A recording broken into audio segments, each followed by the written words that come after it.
m'appelle Irène Numba ou alors Irène, mais je dis toujours, il faut m'appeler Hiro puisque Hiro c'est mon nom du quartier. Je suis une jeune Camerounaise âgée de 30 ans, plus, je vous épargne les détails. Orpheline de père et de mère, ça fait très longtemps.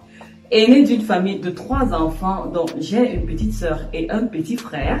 Je ne suis pas encore mariée, mais je suis dans une relation très sérieuse.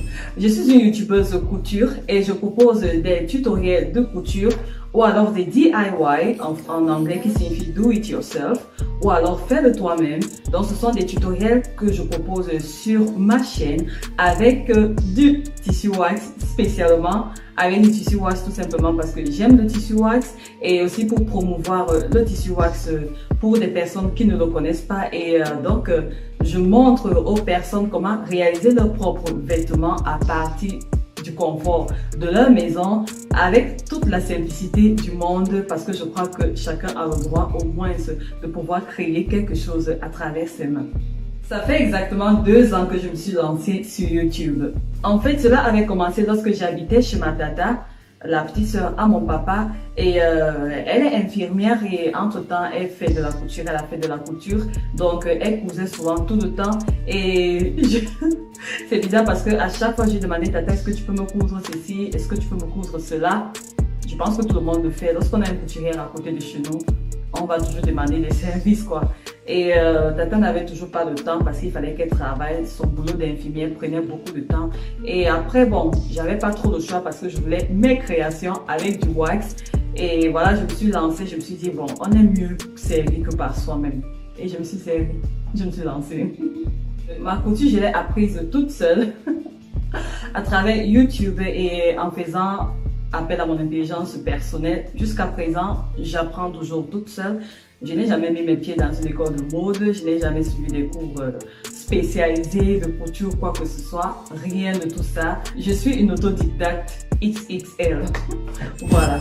Mes projets pour l'avenir, c'est déjà de pouvoir me perfectionner, me former aussi dans ce domaine de la couture, mais aussi de vivre de ma passion, de faire de cela mon métier, de continuer à aider les personnes qui ont besoin de mes services, de continuer à former des autres personnes hors mes YouTube. Je compte créer des formations payantes pour des personnes qui aimeraient aller plus loin parce que je reçois de plus en plus de demandes et sur YouTube je suis un peu limitée parce que je peux pas tout montrer. Entre la longueur des vidéos, même si je veux tout montrer, il est quasiment impossible de tout montrer quoi. Mais à travers une formation, je pourrais entrer vraiment dans les détails et comme cela, voilà, les personnes pourront être aidées et pourront réellement se former et voilà, créer de belles tenues, toujours avec du design, mais dans toute la simplicité possible. Mais déjà, avec ce que j'offre sur YouTube, des personnes qui sont capables peuvent s'en sortir. Donc, déjà là, si une personne cherche à se lancer dans la couture, mes vidéos sont assez explicites pour l'aider. Mais dans les formations, ça sera encore plus détaillé avec des informations en plus. Voilà. Oui, un projet aussi d'organiser des ateliers en présentiel où je suis présente et les gens viennent et là, je peux leur montrer comment coudre telle ou telle chose. Et ça, c'est plus facile parce que la personne peut poser directement sa question et je pourrais lui répondre ou alors l'aider directement face à son problème. Donc, ce sont des projets en cours et j'espère par la grâce de Dieu que ça va aller. Les avantages et les inconvénients d'être sur YouTube. Il y en a une multitude. En 2 ans d'expérience, il y en a plusieurs. Il y a beaucoup d'inconvénients et il y a beaucoup d'avantages. Moi, je vais commencer par des inconvénients et je peux pas tout citer, sinon la liste, elle est exhaustive. Donc, je vais résumer quelques et donc voilà. Déjà, ça prend énormément du temps. Ça demande énormément du temps. Mais c'est pas une raison pour ne pas se lancer. Ça prend du temps de réaliser une seule vidéo sur YouTube. Tu peux passer des heures, voire même des jours à éditer une seule vidéo. Donc, ça revient à la notion du temps. Ça prend des heures d'éditer juste une seule vidéo. Parfois, c'est stressant lorsque ta journée de publication est là et tu n'arrives pas à publier une vidéo. Tu es stressé, tu te demandes qu'est-ce que tu vas faire. Demain, ta vidéo doit être en ligne et tu n'es pas encore prête. Donc, c'est stressant. Lorsqu'on est sur YouTube, on est toujours à la recherche des sujets, des thèmes pour des vidéos. Donc, on est constamment en train de chercher qu'est-ce qui va plaire aux abonnés, qu'est-ce qui va marcher, qu'est-ce qui aura le plus d'impact sur les personnes qui vont regarder. Donc, c'est une constante recherche des idées géniales pour proposer à son audience.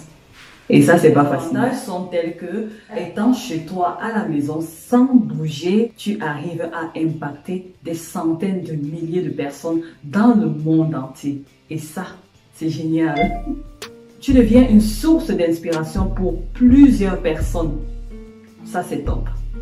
Tu gagnes en confiance et en connaissance parce que lorsqu'on est dans le monde de YouTube, il y a certaines choses qu'on ne sait pas faire. Le montage, par exemple, parler en face de la caméra, ce sont des choses que YouTube nous apporte et la honte du public ou alors la peur, YouTube te rend courageuse ou alors courageux. YouTube te donne la possibilité d'être toi-même.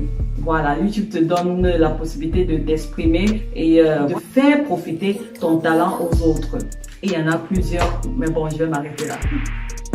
Le conseil que je donnerais à une personne qui aimerait se lancer, c'est de se lancer tout de suite.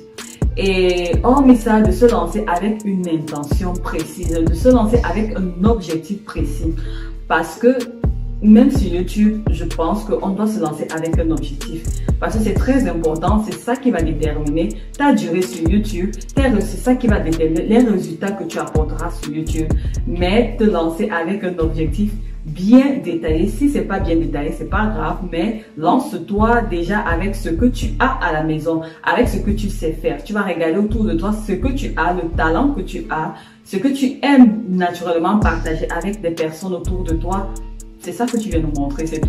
Donc, tu te lances avec ce que tu as. Et voilà. Et aussi, d'oublier la perfection.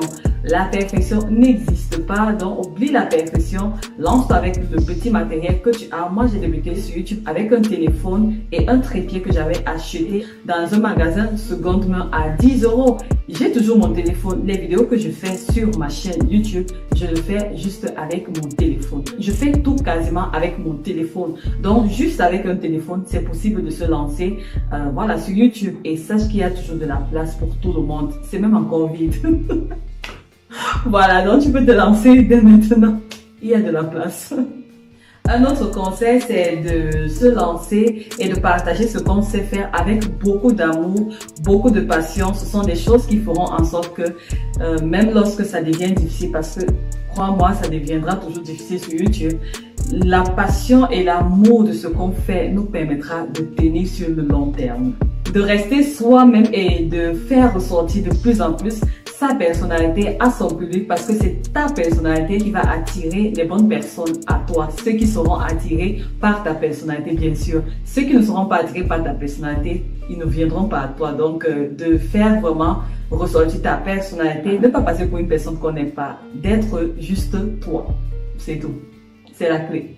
J'ajouterais aussi de s'inspirer des autres youtubeurs, selon toi, qui ont réussi ou alors qui t'inspirent, peu importe les youtubeurs, n'importe quel, donc de t'en inspirer et essayer de faire la même chose pour créer ton contenu sans toutefois copier le bon exemple, parce que ceux qui réussissent déjà appliquent certaines habitudes qui leur mènent vers le succès. Voilà, tu t'inspires du contenu et tu vois ce que tu peux appliquer dans ton contenu et après tu trouveras une méthode qui te va très bien. Il faudra être patient et surtout persévérant.